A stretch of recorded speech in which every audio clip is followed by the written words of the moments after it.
बिस्मिल्लाहिर्रहमानिर्रहीम।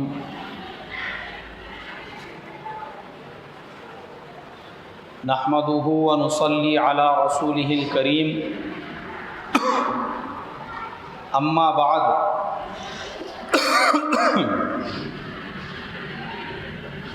क़ाल अल्लाहु तबारक व तआला अऊज़ु बिल्लाहि मिनश शैतानिर रजीम। बिस्मिल्लाहिर्रहमानिर्रहीम। वला तक़ूलू लिमन युक़तलू फ़ी सबीलिल्लाहि अमवात बल अहयाउन वलाकिन ला तशऊरून। सदक़ल्लाहुल अज़ीम। मोहतरम भाइयों, बुज़ुर्गों, दोस्तों, मुहर्रमुल हराम का महीना चल रहा है और आज 9 तारीख़ है। कल आशूरा का दिन है और हमारे इस्लामी तारीख़ के अंदर आशूरा के दिन को बहुत ज़्यादा अहमियत हासिल है। एक वजह तो ये कि अल्लाह के प्यारे नबी सल्लल्लाहु अलैहि वसल्लम मक्के से हिजरत करके मदीना मुनव्वरा में इसी दिन दाखिल हुए थे और आपने आशूरा के रोज़े का हुक्म दिया और फरमाया कि आशूरा का रोज़ा रखो, वो तुम्हारे पिछले 1 साल के गुनाहों का कफ़ारा है।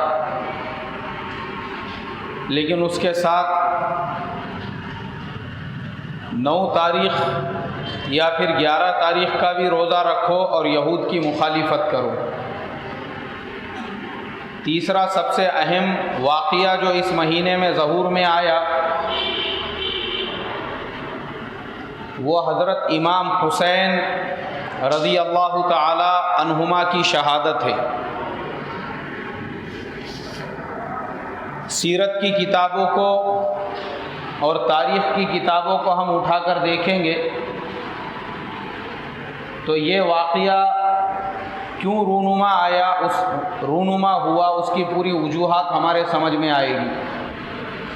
अल्लाह के प्यारे नबी सल्लल्लाहु अलैहि वसल्लम का जब विसाल हो गया तो सहाबा इकराम रिज़वानुल्लाहि ताला अलैहिम अजमाइन ने मशवरे से हज़रत अबू बकर सिद्दीक़ रज़ी अल्लाह ताला अन्हु को मुसलमानों का खलीफा मुकर्रर किया। उनके जब इंतकाल का वक्त करीब आया तो उन्होंने हज़रत उमर फ़ारूक रज़ी अल्लाह ताला अन्हु को मुसलमानों का खलीफा नामज़द कर दिया और इसलिए नामज़द किया कि अशरा मुबश्शरा में से हज़रत उमर फ़ारूक रज़ी अल्लाह ताला अन्हु वो अकेले ऐसे आदमी थे उस वक्त जो पैदा हुए हालात थे उन हालात को काबू कर सकते थे और इस्लामी खिलाफत के निज़ाम को सही ढंग से चला सकते थे। हज़रत उमर कौन थे? ये ना हज़रत अबू बकर सिद्दीक़ के रिश्तेदार थे ना उनके कबीले वाले थे, इसलिए किसी को कोई इख्तिलाफ नहीं हुआ और लोग उनके ताबेदारी में काम करने लगे। उनका जब विसाल हो गया तो अशरा मुबश्शरा में से सिर्फ 6 लोग ज़िंदा रह गए थे। उन्होंने मशवरा किया कि किसे मुसलमानों का खलीफा और अमीर बनाया जाए। तो मशवरे से ये तय हुआ कि हज़रत उस्मान गनी रज़ी अल्लाह ताला अन्हु वो खिलाफत के सबसे ज़्यादा सही ढंग से उस वक्त के हालात के एतबार से संभालने वाले हैं। इसलिए तमाम अशरा मुबश्शरा के जो सहाबा थे उन्होंने मशवरे से हज़रत उस्मान गनी रज़ी अल्लाह ताला अन्हु को मुसलमानों का खलीफा मुकर्रर कर दिया। हज़रत उस्मान गनी रज़ी अल्लाह ताला अन्हु जब शहीद कर दिए गए तो फिर सहाबा इकराम ने हज़रत अली कर्रमल्लाह वजहहू को मुसलमानों का अमीर बनाया, और हज़रत अली कर्रमल्लाहु वजहहू उस वक्त में जितने फितने पैदा हो चुके थे, जो हालात थे, उन हालात से निपटने में लग गए। उनका भी इंतकाल हो गया। उनके इंतकाल के बाद मुसलमानों ने हज़रत अमीर मुआविया को, जो उस वक्त मुल्क शाम के गवर्नर थे, पूरे इस्लामी खिलाफत का अमीर मुकर्रर कर दिया। जब हज़रत अमीर मुआविया का इंतकाल का वक्त करीब आया, उस वक्त में बड़े बड़े अकाबिर सहाबा ज़िंदा थे, जिनमें सबसे बड़े जो सहाबी थे वो हज़रत अब्दुल्ला इब्न उमर रज़ी अल्लाह ताला अन्हुमा थे। फिर हज़रत अब्दुल्ला इब्न ज़ुबैर रज़ी अल्लाह ताला अन्हुमा थे। हज़रत अब्दुल्ला इब्न अब्बास रज़ी अल्लाह ताला अन्हुमा थे। और अल्लाह के प्यारे नबी सल्लल्लाहु अलैहि वसल्लम के प्यारे नवासे हज़रत इमाम हसन और इमाम हुसैन रज़ी अल्लाह ताला अन्हुमा भी हयात थे। और इन लोगों के अलावा अकाबिर सहाबा और बुज़ुर्ग सहाबा की भी एक बहुत बड़ी जमात थी जो अभी ज़िंदा थी, मगर हज़रत मुआविया ने अपने ज़िंदगी में ही अपने बेटे यजीद को अपना वली अहद, प्रिंस जिसे हम कहते हैं, वो मुकर्रर कर दिया। अब चूँकि अकाबिर सहाबा, बड़े सहाबा ज़िंदा थे, उसके बावजूद यजीद को वली अहद मुकर्रर करना ये मशवरे की खिलाफ वर्जी थी। अल्लाह के नबी सल्लल्लाहु अलैहि वसल्लम से लेकर तो अब तक जितने भी लोगों को मुसलमानों का अमीर बनाया गया था, उनको मशवरे से अमीर बनाया गया था। अब इस्लामी खिलाफत के अंदर ये पहला मौका था कि बग़ैर मशवरे के बाप के बाद बेटे को बादशाह बनाने का सिलसिला शुरू हो रहा था, जो अकाबिर सहाबा के लिए किसी भी तरह से काबिल बर्दाश्त नहीं था। उन्होंने यजीद को हज़रत अमीर मुआविया का वली अहद मानने से इनकार कर दिया, इसलिए कि यजीद में बहुत सारी खराबियाँ थी, बहुत सारी बुराइयाँ थी, जिसकी वजह से लोग उससे मुतनफ़िर थे। किताबों में लिखा हुआ है कि उसे रक़्स और सुरूर का शौक़ था। कुछ लोगों ने यहाँ तक लिखा है कि वो शराब पीने का भी आदी था। कुछ लोगों ने लिखा है कि उसके मजलिस में औरतें नाचा करती थी, उनमें बहुत सारे जो है ज़नख़ा भी होते थे, वो भी नाचते थे।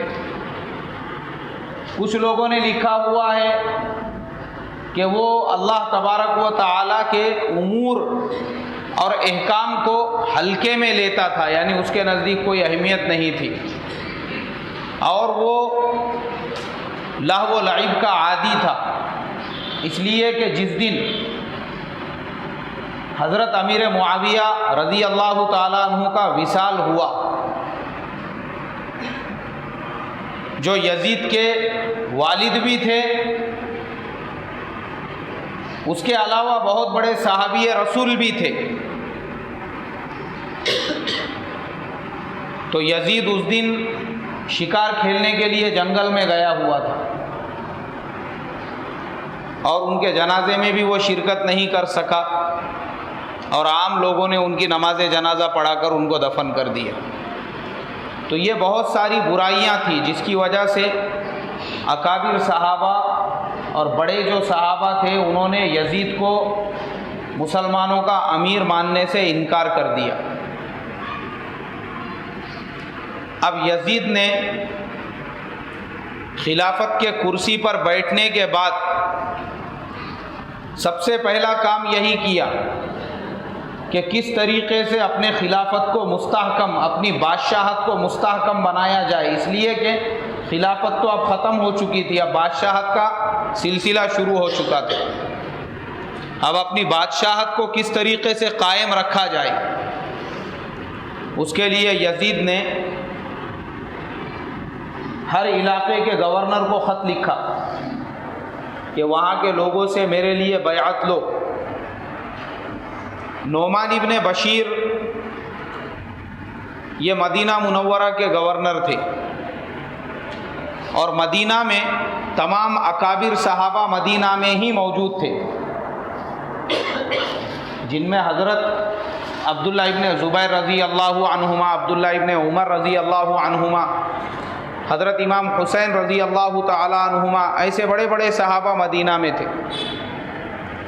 तो यजीद ने नोमान इब्ने बशीर को लिखा, ख़ास तौर पे इन लोगों के नाम लिखे कि ये लोगों से किसी भी हाल में मेरे लिए बैअत ले लेना, और इमाम हुसैन से तो ख़ास तौर पे लेना कि अगर वो बैअत करेंगे तो उनके बैअत करने के बाद में बाकी जो लोग हैं वो भी बैअत कर लेंगे। नोमान इब्ने बशीर ने जब ये फरमान मदीना मुनव्वरा के अंदर पढ़कर सुनाया तो सहाबा इकराम रिज़वानुल्लाहि ताला अलैहिम अजमईन को हैरत हुई कि हज़रत मुआविया ने बग़ैर मशवरे के अपने बेटे को कैसे अपना वली अहद मुकर्रर कर दिया। लोग उसको अमीर मानने तैयार नहीं थे, इसलिए हज़रत अब्दुल्ला इब्ने ज़ुबैर रज़ी अल्लाहु ताला अन्हुमा रातों रात मदीने से मक्के की तरफ रवाना हो गए। हज़रत अब्दुल्ला इब्ने उमर रज़ी अल्लाहु अन्हुमा वो भी मदीने से एक देहात में चले गए और हज़रत इमाम हुसैन रज़ी अल्लाहु ताला अन्हुमा भी मदीने से मक्के की तरफ रवाना हो गए। जितने भी बड़े बड़े अकाबिर सहाबा थे उन्होंने मदीने को छोड़ दिया। यजीद को जब पता चला कि ये तमाम लोग बैअत करने से इनकार कर रहे हैं तो उसने नोमान इब्ने बशीर को हुक्म दिया कि जो मेरे लिए बैअत ना करे उसकी गर्दन को फ़ौरन उड़ा दिया जाए।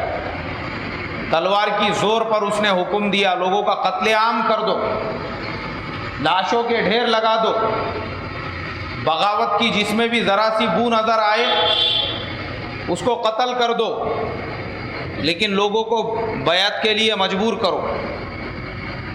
अब यजीद का ज़बरदस्ती बादशाह बनना बड़े बड़े सहाबा को बिल्कुल गवारा नहीं हुआ।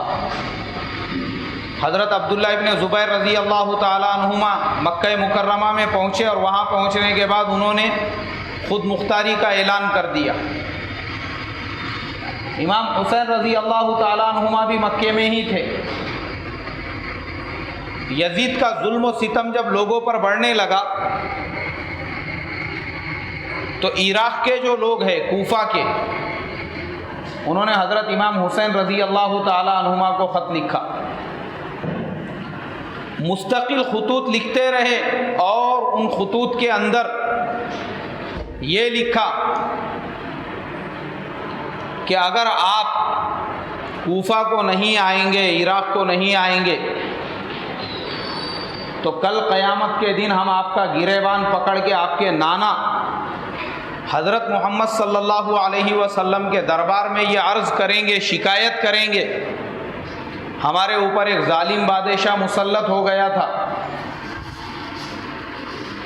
जिसने हमारे औरतों की इज़्ज़त को तार तार कर दिया था, शराब को हलाल कर दिया था, ज़िना को आम कर दिया था, अल्लाह के हुदूद को तोड़ने वाला था। ऐसे बादशाह के मुकाबले के लिए हमने आपको बुलाया और आपने हमारा साथ देने से इनकार कर दिया था, जिसकी वजह से हमको एक जालिम, जाबिर और गुनहगार बादशाह के तहत में ज़िंदगी गुजारना पड़ी। हज़रत इमाम हुसैन रज़ी अल्लाहु ताला अन्हु उनके खतूत को पढ़ते रहे और नज़रअंदाज करते रहे, मगर जब उन्होंने ऐसे खतूत लिखना शुरू किए तो हज़रत इमाम हुसैन रज़ी अल्लाहु ताला अन्हुमा ने अपने चचाज़ाद भाई हज़रत मुस्लिम इब्ने अकील को रवाना किया कि जाओ, जाकर इराक़ और कूफा के अहवाल देखो, वहाँ के हालात देखो। वहाँ के लोग मुझे ऐसे ऐसे खुतूत लिख रहे हैं, वो लोग क्या चाहते हैं। हज़रत मुस्लिम इब्ने अकील को जिन्होंने दावत दी थी उनका नाम हानी इब्ने उर्वा था और उनका बहुत बड़ा मकान था कूफा के अंदर। मुस्लिम इब्ने अकील पहुँचे कूफा में। जैसे ही वो पहुँचे कूफा को तो पहले ही दिन 18,000 लोगों ने उनके हाथ पर बैयत की। मुस्लिम इब्ने अकील ने ख़त लिखा हज़रत इमाम हुसैन रज़ी अल्लाह ताला अन्हु को कि पहले ही दिन मेरे हाथ पर 18,000 लोगों ने बैअत कर ली है। मेरा ये ख़त मिलते ही आप फ़ौरन मक्के से कूफा की तरफ रवाना हो जाइए। जैसे ही आप कूफा में आएंगे, कूफा वालों को साथ में लेकर आप यजीद का मुकाबला कर सकते हैं। यजीद का एक गवर्नर जो बसरा का गवर्नर था उसका नाम था इब्ने ज़ियाद। यजीद को जब पता चला कि कूफा में बगावत की आवाज़ लग चुकी है और हज़रत इमाम हुसैन रज़ी अल्लाह ताला अन्हुमा के कासिद मुस्लिम इब्ने अकील कूफा में पहुंच चुके हैं, हानी इब्ने उर्वा के मकान पर है और पहले ही दिन 18,000 लोगों ने उनके हाथ पर बैअत कर ली है, तो वह सख्त तशवीश में मुब्तला हुआ कि क्या कदम उठाया जाए और इमाम हुसैन रज़ी अल्लाह ताला अन्हु को कैसे रोका जाए। उसके लिए उसने बसरा के गवर्नर इब्ने ज़ियाद को ख़त लिखा और ये लिखा कि मेरा ये ख़त मिलते ही तुम कूफा पहुंच जाओ और कूफा पहुंचकर वहाँ की बागडोर अपने हाथ में ले लो। मैं तुमको एक साथ बसरा और कूफा दोनों इलाक़ों का गवर्नर बनाता हूँ और कूफा में जाकर जितने भी बगावत करने वाले हैं, जिन्होंने बगावत का बिगुल बजाया है, उन तमाम की गर्दनें उड़ा दो, कत्ले आम मचा दो, नाशों के ढेर लगा दो। हमको इससे कोई फ़र्क नहीं पड़ता है कि कौन बागी है और कौन इमाम हुसैन रज़ी अल्लाह ताला अन्हुमा का साथ देने वाला है। जाके कूफा के अंदर ख़तरे आम मचा दो। इधर हज़रत इमाम हुसैन रज़ी अल्लाह ताला अन्हु को जब हज़रत मुस्लिम इब्ने अकील का ख़त मिला तो उन्होंने अपने ख़ानदान के 72 लोगों को साथ में लिया और लेने के बाद वो मक्के से कूफा की तरफ रवाना होने लगे। तो हज़रत अब्दुल्ला इब्ने ज़ुबैर रज़ी अल्लाह ताला अन्हुमा पहुँचे उनके पास और उन्होंने कहा कि देखो, इराक़ के और कूफा के जो लोग हैं वो भरोसे के लायक नहीं हैं। ये वही लोग हैं जिन्होंने तुम्हारे वालिद हज़रत अली कर्रमल्लाहु वजहहू के ऊपर नमाज में हमला किया और उनको शहीद कर दिया था। ये वही लोग हैं जिन्होंने तुम्हारे भाई हज़रत इमाम हसन रज़ी अल्लाह ताला अन्हुमा को तकलीफ़ें पहुँचाई, उनको सताया, उनको परेशान किया, उनके पैर में बर्छा मारा और जब इससे भी उनका दिल नहीं भरा तो उनको खाने में जहर मिलाकर दे दिया और हज़रत इमाम हसन रज़ी अल्लाह ताला अन्हुमा जो है वो शहीद हो गए। अब ये लोग तुमको भी बुला रहे हैं, इसलिए मैं तुम्हारे पास में आया हूँ कि मक्के की खुद मुख्तारी मेरे हाथ में है, मैं वो आपके हवाले करता हूँ। आप मक्के के हाकिम बन जाइए, मैं एक अदना सिपाही के तौर पर आपके ताबेदारी में लड़ने के लिए, आपके इमारत में काम करने के लिए तैयार हूँ। लेकिन आप कूफा मत जाइए।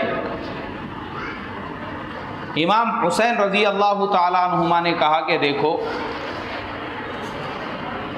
मैं हुकूमत का, खिलाफत का, बादशाहत का तलबगार नहीं हूँ।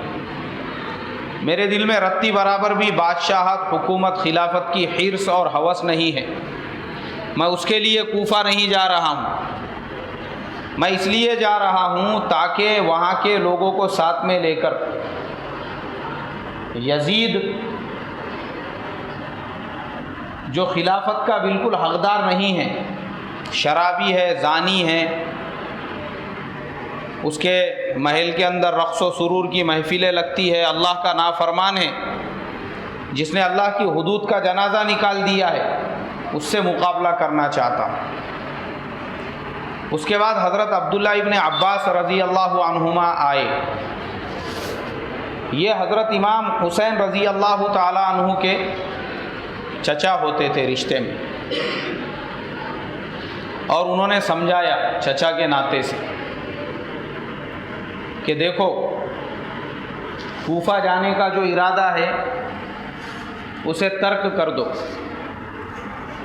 और हज़रत अब्दुल्ला इब्न अब्बास जो है वो नाबीना हो चुके थे,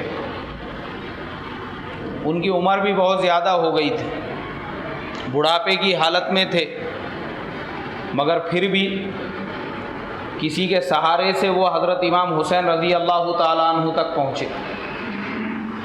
उन्होंने भी उनको समझाया, लेकिन चूँकि मसला यहाँ पर वही था जो हज़रत इमाम हुसैन ने हज़रत अब्दुल्ला इब्न ज़ुबैर से कहा था कि देखो, मसला खिलाफत का, हुकूमत का नहीं है।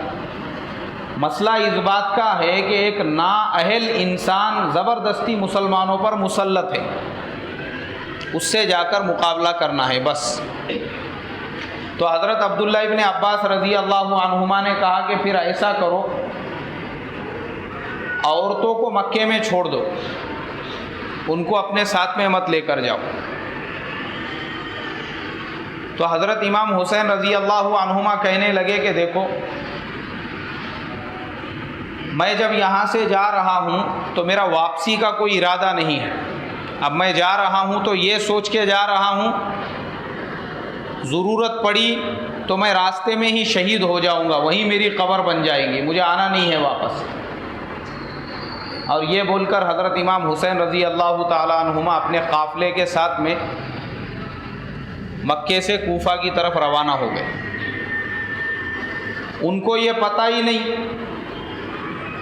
कि दूसरी तरफ यजीद ने इब्ने ज़ियाद को बसरा के साथ में कूफा का भी गवर्नर बना दिया, और इब्ने ज़ियाद ने कूफा में पहुंचने के बाद कत्ले आम मचा दिया।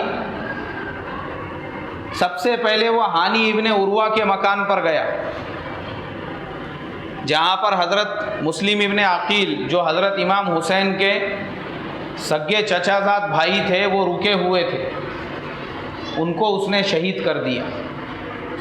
हानी इब्ने उर्वा को भी शहीद कर दिया, और दोनों को लाकर चौराहे के ऊपर उनकी नाशों को लटका दिया, तमाम लोगों को ये बताने के लिए कि जो हज़रत इमाम हुसैन के कासिद आए हुए थे अब उनका कत्ल हो चुका है, वो है नहीं दुनिया में। तो इसके लिए यजीद के लिए बैत लो, अगर यजीद के लिए बैत नहीं लोगे तो तुम लोगों का भी यही हाल होगा। और उसके बाद वो मिंबर पर खड़ा हुआ और ऐलान किया लोगों को, और कहा कि जो इनकार करेगा उसके सर को उसके तन से जुदा कर दिया जाएगा। यहाँ तक एक रिवायत में मिलता है कि उसने मस्जिद के दरवाज़े को लगाने का हुक्म दे दिया, और फ़ौज से ये कहा कि जितने लोग मस्जिद में हैं सबकी गर्दनें काट दो। लोग नमाज के लिए आए हुए थे, मगर चूँकि मेरे मोहतरम बुज़ुर्गों,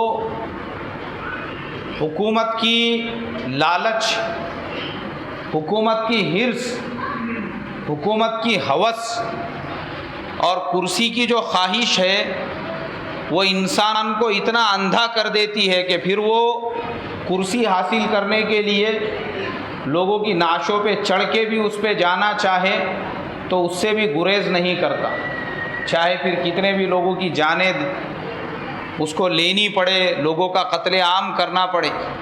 और ऐसा ही यजीद ने भी किया, इसलिए कि उसका मकसद था कि किसी भी तरीक़े से मुझे अपनी हुकूमत को मुस्तहकम करना है, भले ही उसके लिए लोगों का कत्लेआम किया जाए। और जिनका कत्लेआम किया गया वो लोग शराबी नहीं थे, जुआरी नहीं थे, बेदीन नहीं थे, बेनमाजी नहीं थे, वो सारे क्या सारे लोग अपने वक्त के औलिया अल्लाह थे।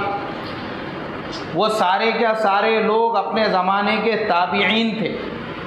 उनमें बड़े बड़े मुहद्दिसीन थे, उनमें बड़े बड़े अल्लाह के वली थे, उनमें बड़े बड़े औलिया अल्लाह थे। उन तमाम का कत्लेआम कर दिया गया।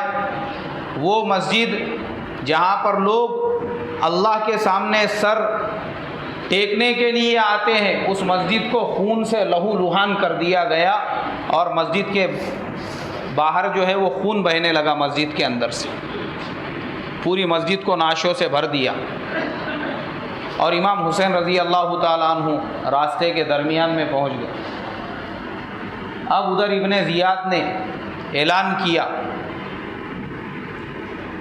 कि हुसैन इब्ने अली वो मक्का से निकल चुके हैं, उनका मुकाबला करना है, उनको कूफा में पहुंचने से पहले पहले ही रास्ते में ही ख़त्म कर देना है। ये बोलकर इब्ने ज़ियाद 1000 कवी, जरी, ताकतवर फ़ौजियों का लश्कर लेकर इमाम हुसैन रज़ी अल्लाह ताला अन्हुमा की तलाश में निकला। अब कूफा आने से थोड़ा पहले करबला आता है। वो ज़माने में वहाँ पे कोई बस्ती वग़ैरह थी नहीं, एक सहरा था, रेगिस्तान, जहाँ पे सब कांटेदार दरख्त थे। उसकी वजह से उस मैदान को कर्रो बला यानी आफत व मुसीबत का मैदान कहा जाता था। करबला के मैदान में इब्ने ज़ियाद इमाम हुसैन रज़ी अल्लाह ताला अन्हु के पहुँचने से पहले ही पहुँच गया। वहाँ पहुँचकर उसने अपने लश्कर को नदी के ऊपर, दरियाए दजला वहाँ से बहता है, उसकी हिफाजत के लिए भेज दिया कि हुसैन इब्ने अली या उनके काफ़िले का कोई भी वहाँ पर पहुँचे तो उनको पीने के लिए पानी नहीं देना। अब हज़रत इमाम हुसैन रज़ी अल्लाह ताला अन्हुमा जब वहाँ पर पहुँचे, उनका पूरा लश्कर जब वहाँ पर पहुँचा तो ये देखकर वो हैरत में पड़ गए कि इब्ने ज़ियाद वहाँ पे पहले से पड़ाव डालकर बैठा हुआ है इनके इंतज़ार में। इमाम हुसैन रज़ी अल्लाह ताला अन्हुमा के साथ में मस्तूरात भी थी, छोटे छोटे बच्चे भी थे जो भूख और प्यास से बिलक रहे थे। पानी लेने के लिए जब वहाँ पर हज़रत इमाम हुसैन रज़ी अल्लाह ताला अन्हु के बेटे अली असग़र और अली अकबर जब दरियाए दजला पर पहुँचे तो इब्ने ज़ियाद के लश्करियों ने उनको पानी लेने से मना कर दिया। देखो, ये वो नबी के लानती उम्मती है जो नबी हौज़े कौसर से पूरी उम्मत को पानी पिलाने वाले हैं। ये उसी नबी के उम्मती है जिन्होंने नबी के ख़ानदान वालों पर, अहले बैत पर पीने के पानी को रोक दिया। हज़रत इमाम ज़ैनुल आबिदीन जो हज़रत इमाम हुसैन रज़ी अल्लाह ताला अन्हु के बेटे हैं, छोटे से बच्चे थे, बीमारी के अंदर रोने लगे। उनके रोने पर भी उन लोगों को तरस नहीं आया। दूसरे दिन मुकाबले के लिए दोनों लश्कर आमने सामने खड़े हो गए।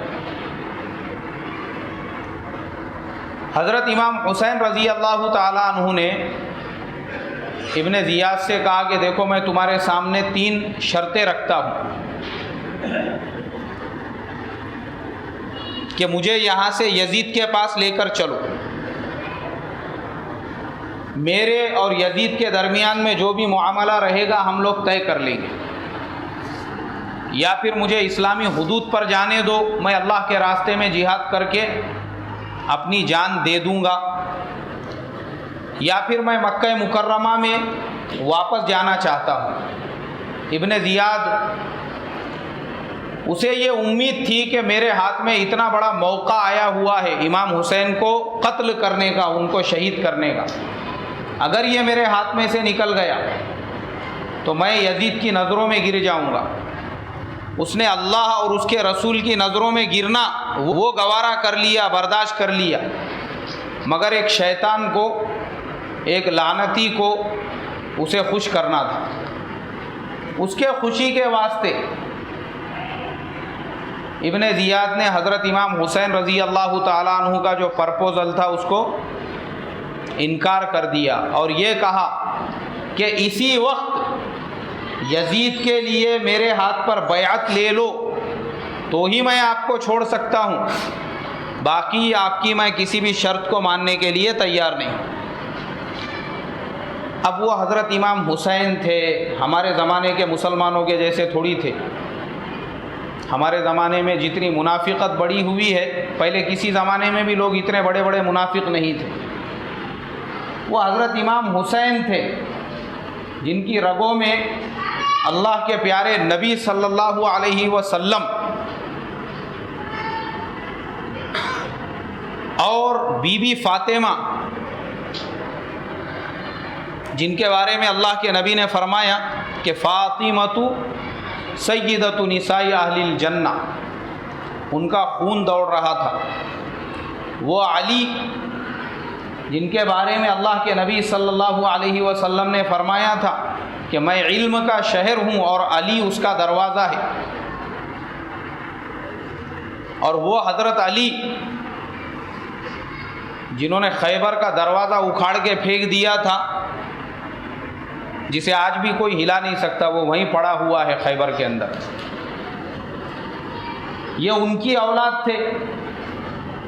तो हज़रत इमाम हुसैन रज़ी अल्लाह ताला अन्हुमा ने कहा कि फिर मैं मुकाबला करने के लिए तैयार हूँ, मगर यजीद जैसे शराबी को, कबाबी को, अल्लाह के हुक्म तोड़ने वाले को, अल्लाह के अवामिर का जनाजा निकालने वाले को अपना बादशाह मानने के लिए तैयार नहीं। अब दोनों तरफ की सफ़े आमने सामने खड़ी हुई। हज़रत इमाम हुसैन ने मुकाबला शुरू होने से पहले भी एक छोटी सी तकरीर की और कहा कि लोगों, अल्लाह तबारक व तआला इस मंज़र को देख रहे हैं और मैं अल्लाह को गवाह बनाकर तुमसे मुकाबला करता हूँ कि ऐ अल्लाह, ये तेरे नबी के वो नालायक उम्मती है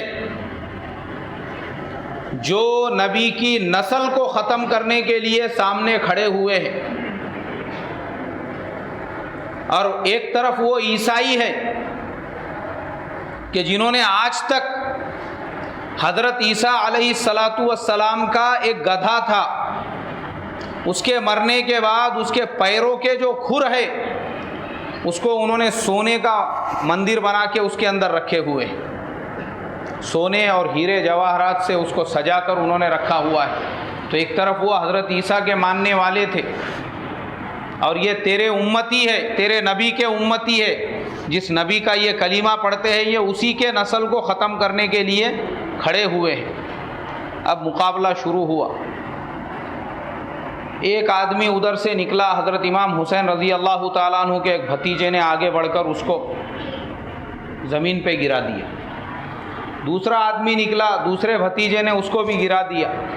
तीसरा निकला तो इब्ने ज़ियाद ने कहा कि अगर एक एक करके लड़ेंगे तो ये 1000 का लश्कर पूरा ख़त्म हो जाएगा, सब मिलके उनके ऊपर हमला करो। और फिर हज़रत इमाम हुसैन रज़ी अल्लाह ताला अन्हु के लश्कर के ऊपर हमला किया गया। हज़रत इमाम हुसैन रज़ी अल्लाह ताला अन्हु पूरे बेजिगरी के साथ में, पूरे बहादुरी के साथ में, पूरी शुजाअत के साथ में दुश्मनों का मुकाबला करते रहे और शाम तक बग़ैर पानी के, क्योंकि पानी तो इन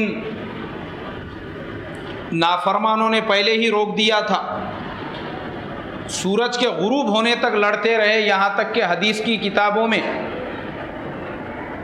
और तारीख़ की किताबों में मिलता है कि जब एक दूसरे को नज़र नहीं आने लगे अंधेरे की वजह से, तब तक हज़रत इमाम हुसैन रज़ी अल्लाह ताला अन्हुमा उनका मुकाबला करते रहे। मगर शमर दिल जौशन, इसने एक नेज़ा मारा हज़रत इमाम हुसैन रज़ी अल्लाह ताला अन्हु को अंधेरे का फ़ायदा उठाकर, और हज़रत इमाम हुसैन रज़ी अल्लाह ताला अन्हु ज़मीन पर गिरे। उसके बाद इन लोगों ने हज़रत इमाम हुसैन का जो जिस्म था उसके ऊपर घोड़े दौड़ाने का इब्न ज़ियाद ने हुक्म दिया, और उसके बाद हज़रत इमाम हुसैन का सर निकाल कर उसको कूफा में लेकर आया, और अल्लाह के प्यारे नबी सल्लल्लाहु अलैहि वसल्लम के प्यारे नवासे हज़रत इमाम हुसैन और उनके पूरे ख़ानदान को शहीद कर दिया। सिर्फ़ एक हज़रत इमाम ज़ैनुल आबिदीन वो ज़िंदे बाकी रह गए थे, वो भी इसलिए कि वो छोटे से मासूम बच्चे थे और बीमार थे और खैमे के अंदर थे। उसके बाद देखो अल्लाह का अज़ाब कैसे आया, इसलिए कि ये लोग जो थे हज़रत इमाम हुसैन को शहीद करने वाले, हज़रत इमाम हुसैन ने इनकी क्यों मुखालिफत की? क्योंकि यजीद के कारनामे वैसे थे।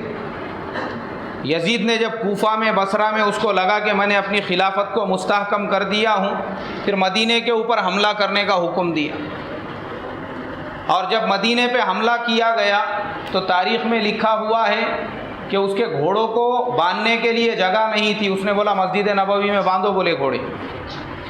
3 दिन तक मस्जिद नबवी में अज़ान और नमाज नहीं हुई।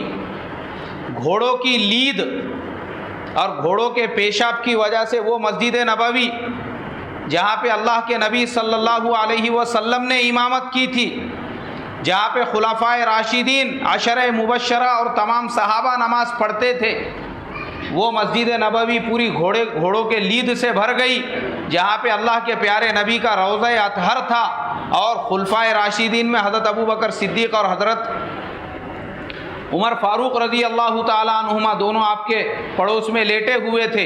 वो मस्जिद नबवी को गंदा कर दिया गया। 3 दिन तक मदीने में ऐसा कत्ले आम मचा, 10,000 सहाबा जो बाकी थे, यजीद और उसके लश्कर ने उनको कत्ल कर दिया, शहीद कर दिया। सहाबा इकराम, उनकी जो बेटियां और बहनें थीं, उनके साथ में ज़िना बिल जब्र किए गए यजीद के लश्कर की तरफ से। और मदीने में ये कत्ले आम मचाने के बाद में भी यजीद के कलेजे को ठंडक नहीं मिली, इसलिए कि मक्का में हज़रत अब्दुल्ला इब्न ज़ुबैर ने ख़ुद मुख्तारी का ऐलान कर दिया था। तो यजीद ने अपने लश्कर को हुक्म दिया कि मदीने से अब मक्के की तरफ रवाना हो जाओ, और मक्के में भी कत्ले आम मचाया गया। मदीने में तीर और तलवारों से मुकाबला था। मक्के के अंदर यजीद और उसके लश्कर ने तोपों से हमला किया हज़रत अब्दुल्ला इब्न ज़ुबैर पर। तो तारीख़ की किताबों में ये मिलता है कि बैतुल्लाह की दीवार गिर गई, बैतुल्लाह में आग लग गई, और हज़रत इब्राहीम अलैहिस्सलातु वस्सलाम ने जन्नत का जो दुम्बा ज़ुबा किया था हज़रत इस्माइल की जगह पर, वो दुम्बे की मुंडी रखी हुई थी बैतुल्लाह में, जिसके अंदर उसके दोनों सींग थे, वो सींग भी जलकर खाक हो गए। वो जन्नत का दुम्बा था, और बैतुल्लाह को आग लग गई। मगर चूँकि अल्लाह तबारक व ताला को ये जुल्म पसंद नहीं आया, अल्लाह ने यजीद के उम्र में से बरकत को ख़त्म कर दिया। इतना जुल्म सितम करने के बावजूद वो सिर्फ 2.5 साल हुकूमत कर सका, और 2.5 साल की हुकूमत में उसने इतना कत्ले आम मचा दिया कि सारे बड़े बड़े सहाबा को कत्ल कर दिया। फिर अल्लाह ने उसके औलाद में भी बरकत नहीं दी। उसका एक बेटा था, उसका नाम मुआविया था। यजीद के बाद उसको बादशाह बनाया गया, लेकिन 6 महीने के बाद वो मर गया, और उसके मरने के बाद में यजीद की जो नस्ल थी उनके हाथ में से हुकूमत भी ख़त्म हो गई। फिर दूसरे ख़ानदान से मरवान इब्ने हकम को मुसलमानों की खिलाफत के कुर्सी के ऊपर बिठाया गया। अल्लाह ने उसके ख़ानदान में भी हुकूमत को चलने नहीं दिया, जिस हुकूमत को हासिल करने के लिए उसने हुजूर के नवासे और तमाम सहाबा इकराम बड़े बड़े अकाबिर सहाबा को कत्ल कर दिया था। इसलिए मेरे मोहतरम बुजुर्गों, अल्लाह के प्यारे नबी, आपके अहले बैत, आपके नवासे और आपके ख़ानदान वालों की मोहब्बत हर मुसलमान के दिल में होना चाहिए, हर एक मुसलमान के दिल में। जिसके दिल में हज़रत इमाम हुसैन की मोहब्बत नहीं वो मुनाफिक है, जिसके दिल में हज़रत इमाम हसन की मोहब्बत नहीं वह मुनाफिक है, जिसके दिल में बीबी फ़ातिमा की, हज़रत अली की और हुजूर के ख़ानदान वालों की मोहब्बत नहीं है वो इस ज़माने का सबसे बड़ा मुनाफिक है। और जिसके दिल में यजीद के लिए ज़र्रा बराबर भी मोहब्बत है उसको अपने ईमान को टटोलना चाहिए या फिर अपना DNA टेस्ट कराना चाहिए कि वो मुसलमान की नस्ल से है या किसी दलित की नस्ल से है। ज़र्रा बराबर भी अगर यजीद के बारे में हमदर्दी है। अल्लाह के प्यारे नबी सल्लल्लाहु अलैहि वसल्लम ने फरमाया, बीबी फ़ातिमा ने पैगाम देकर भेजा कि हुजूर मेरी तबीयत ख़राब है। आप सल्लल्लाहु अलैहि वसल्लम पहुँचे बेटी से मिलने के लिए और जब बेटी को सीने से लगाया तो दोनों बाप और बेटी एक दूसरे से मिलकर जो है रोने लगे, आंखों से आंसू के समंदर बहने लगे। बीबी फ़ातिमा कहने लगी कि अपने प्यारे अब्बा से कि अब्बा जान मैं बीमार हूँ और खाने के लिए कुछ नहीं है। आप सल्लल्लाहु अलैहि वसल्लम ने फरमाया कि बेटी सब्र कर, 3 दिन हो चुके हैं तेरे बाप के पेट में भी अनाज का दाना नहीं है। और आपने फरमाया कि बेटी सब्र कर, ये दुनिया का जो सब्र है अल्लाह तबारक व तआला ने वादा किया है इसके बदले में तुझे जन्नत के औरतों की सरदार बनाएंगे। इसीलिए जुमा के खुतबे में दुनिया के हर मस्जिद का इमाम अपने खुतबे में पढ़ता है कि फ़ातिमा सय्यदतु निसाई अहलिल जन्ना, फ़ातिमा रज़ी अल्लाह ताला अन्हा वो जन्नत के औरतों की सरदार है। और वो हज़रत इमाम हसन और हुसैन रज़ी अल्लाह अन्हुमा, सहाबा इकराम फरमाते हैं अल्लाह के नबी सल्लल्लाहु अलैहि वसल्लम जुमे का खुतबा दे रहे हैं और हज़रत इमाम हसन और हुसैन रज़ी अल्लाह अन्हुमा खेलते खेलते मस्जिद में आए। आप सल्लल्लाहु अलैहि वसल्लम ने खुतबा अधूरा छोड़ दिया, आगे बढ़े और दोनों नवासों को सीने से लगाया और कहा कि अरे मेरे सहाबा, ये दोनों नवासे जन्नत के फूल है और जन्नत के जवानों के सरदार है। इसीलिए दुनिया का हर इमाम वो खुतबे के अंदर कहता है कि अल हसन वल हुसैन सय्यदा शबाबी अहलिल जन्ना। ये है हज़रत इमाम हसन और इमाम हुसैन रज़ी अल्लाह ताला अन्हुमा का मकाम और उनका मर्तबा। हज़रत उमर फ़ारूक रज़ी अल्लाह ताला अन्हुमा जब भी कभी हज़रत इमाम हसन या हुसैन को देखते अदब से खड़े हो जाते थे। उनके सामने 2 जानू बैठते थे। किसी ने हज़रत उमर फ़ारूक से पूछा कि आप इतनी मोहब्बत और इतना एहतराम क्यों करते हैं? कहने लगे कि मैं उनका अदब और एहतराम क्यों ना करूं। मैंने मेरी आंखों से अल्लाह के प्यारे नबी सल्लल्लाहु अलैहि वसल्लम को उनका बोसा लेते हुए देखा और आपने ये फरमाया था कि उमर, मेरा ये जो नवासा है हसन, अल्लाह तबारक व तआला इसके ज़रिए से मुसलमानों के 2 बड़े बड़े लश्करों के अंदर सुलह और सफाई कराएगा।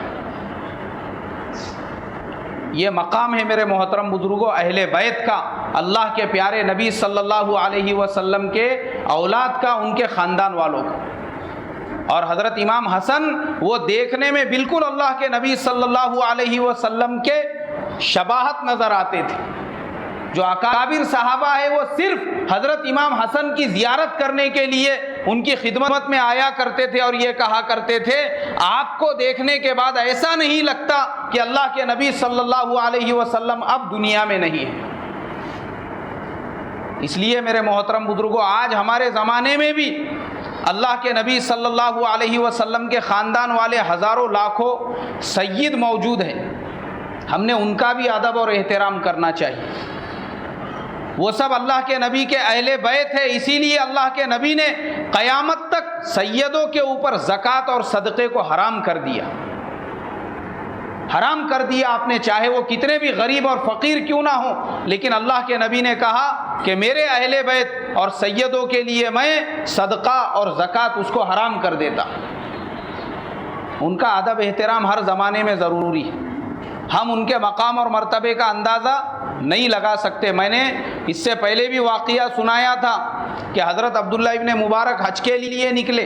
एक औरत को देखा कि वो कचरे के जगह पर से एक खच्चर को काट के मुर्दार खच्चर का गोश्त ले जा रही है। हज़रत अब्दुल्ला इब्ने ज़ुबैर उसके पीछे पीछे गए, देखा कि एक बड़ा पुराना सा मकान है। आप उस मकान तक उसके पीछे पीछे पहुँचे और पहुँचने के बाद कहा कि बहन तुम कौन हो? वो औरत ये कहने लगी मैं अल्लाह के नबी के ख़ानदान से हूँ, मगर मेरे घर में कोई मर्द कमाने वाला नहीं है, मेरी 4 बेटियाँ हैं और मैं बाहर कमाने के लिए नहीं जा सकती हूँ और मेरी बेटियाँ भी नहीं जा सकती। फाके की वजह से अब हम वो जगह उस मकाम पर पहुँच गए हैं कि अगर मुर्दार भी नहीं खाएंगे तो मेरे और मेरे बेटियों के हलाक होने का अंदेशा है। जो अब्दुल्ला इब्ने मुबारक रज़ी अल्लाह ताला अन्हुमा, जो हज़रत इमाम बुखारी के उस्ताद है, उन्होंने वो हज का पूरा पैसा उस बहन के हवाले किया और कहा कि मैं हज के लिए जा रहा था, हज तो मैं अगले साल भी कर सकता हूँ, लेकिन ये पैसे तुम अपने खर्च में लेकर आ जाओ। अब शर्म की वजह से वो हज के लिए भी नहीं गए और अपने गाँव को भी वापस नहीं गए, उसी बस्ती के अंदर रुक गए। हज ख़त्म हो गया, अपने मकाम पर जब वापस पहुँचने के बाद हर आदमी जो हज को गया था वो उनसे मिलता और मुलाकात करता और ये कहता कि माशाअल्लाह मिना में आपने हमारा बहुत साथ दिया, अराफात के मैदान में आपने हमारा बहुत साथ दिया, मुज़दलिफ़ा में आपने हमको बहुत अच्छी नसीहत की और आपने हमको तवाफ़ का तरीक़ा सही ढंग से बताया। अब्दुल्ला इब्ने मुबारक परेशान हो गए कि ये मेरे साथ में क्या मुआमला हो रहा है। ख्वाब में देखा अल्लाह के प्यारे नबी सल्लल्लाहु अलैहि वसल्लम ने फरमाया कि अब्दुल्ला तूने क्या समझा था कि तू मेरे अहले बैत पर एहसान करेगा और तेरा एहसान मैं भूल जाऊंगा? ऐसा क़यामत तक भी नहीं हो सकता है। अल्लाह तबारक व तआला ने तेरे एक हम शक्ल फरिश्ते को भेजा जिसने तेरी जगह पर उम्रा पूरा किया, बैतुल्लाह का तवाफ़ किया, सफ़ा मरवा की सई की, मिना मुज़दलिफ़ा और अरफा में क़ियाम किया और तेरी तरफ से अल्लाह उसने हज अदा किया और अल्लाह ने यह वादा किया है कि क़यामत तक हर साल वो हज किया करेगा तेरी तरफ से। और उसके बाद जब दूसरे दिन उठे, एक आदमी आए घर पे मिलने के लिए और कहा कि देखो ये आपने मुझे मीना के अंदर पैसों की थैली दी थी, ये आपकी थैली मेरे पास में ही रह गई। वो पैसे जो उन्होंने अल्लाह के नबी के अहले बैत को दिए थे, अल्लाह ने वो भी अपने पास में नहीं रहने दिए, वो पैसे भी उनको वापस कर दिए गए। इसके लिए मेरे मोहतरम बुजुर्गों, हर मुसलमान के दिल में जब तक उसका ईमान मुकम्मल नहीं होगा, जब तक उसके दिल में अल्लाह के नबी की, हुजूर के बेटियों की, हुजूर के अहले बैत की मोहब्बत उसके दिल में जब तक जोश नहीं मारेंगी, इसलिए एक मरतबा ज़ोर से दुरूद शरीफ पढ़ो, अल्लाहुम्मा सल्ली अला सय्यदना व हबीबना। जिनकी सुन्नतें बाकी है वो पढ़ लें।